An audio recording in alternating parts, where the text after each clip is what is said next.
नोकरी असो वा लग्न, चष्म्याची अडचण आता होऊ देऊ नका. नंदादीप नेत्रालयात या आणि तुमच्या चष्म्यापासून मिळवा कायमची मुक्ती. कारण आता चष्मा घालवण्याची लासिक शस्त्रक्रिया फक्त 32,999 रुपयात. शिवाय 5,000 रुपयांपर्यंतचे लासिक स्क्रीनिंग अगदी मोफत. ऑफर मर्यादित कालावधीसाठी. तर वाट कसली बघताय? आजच कॉल करा 92-2000-1000. नंदादीप नेत्रालय, न्यू शाहूपुरी, कोल्हापूर. दृष्टी म्हणजे नंदादीप. 2 वर्ष तक्रार करूनही पालिका ढिम्म. रायगड कॉलनीतील शाळेत साचलं गुडघाभर पाणी. आम्ही गेल्या 2 वर्षापासून शाळा आणि नगरसेवकांना सांगतोय, पण कोणीही दखल घेत नाही. पावसात आमच्या मुलांना शाळेत पाठवणे म्हणजे त्यांना संकटात ढकलण्यासारखे आहे. ही संतप्त आणि हताश प्रक्रिया आहे कोल्हापुरातील एका पालकाची.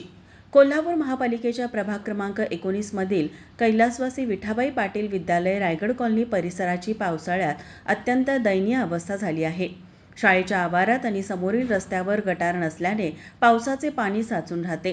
त्यामुळे लहान मुलांना चिखल तुडवत आणि गुडघाभर पाण्यातून वाट काढत शाळेत जावे लागत आहे. गेल्या 2 वर्षापासून शाळा प्रशासन आणि स्थानिक नगरसेवकांकडे वारंवार तक्रार करूनही यावर कोणतीही उपाययोजना झाली नसल्याचा गंभीर आरोप नागरिकांनी केला आहे.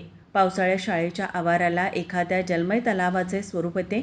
लहान मुले रेनकोट आणि छत्र्या घेऊन पाण्यातून कसरत करत जात असल्याचे चित्र समोर आले आहे. या साचलेल्या घाण पाण्यामुळे विद्यार्थ्यांना पडून जखमी होण्याचा धोका तर आहेच, शिवाय डेंग्यू आणि मलेरियासारखे गंभीर आजार पसरण्याची शक्यता देखील दिवसेंदिवस वाढत आहे. या गंभीर समस्येची दखल घेत सामाजिक कार्यकर्ते तानाजी जाधव यांनी कोल्हापूर महापालिकेच्या अधिकाऱ्यांना फोन करून तात्काळ पाण्याचा निचरा करण्याची आणि कायमस्वरूपी गटार बांधण्याची मागणी केली आहे. तसेच येत्या 15 दिवसात यावर कोणतीही ठोस कार्यवाही न झाल्यास थेट जिल्हाधिकारी कार्यालय आणि न्यायालयात धाव घेण्याचा कडक इशाराही त्यांनी दिला आहे.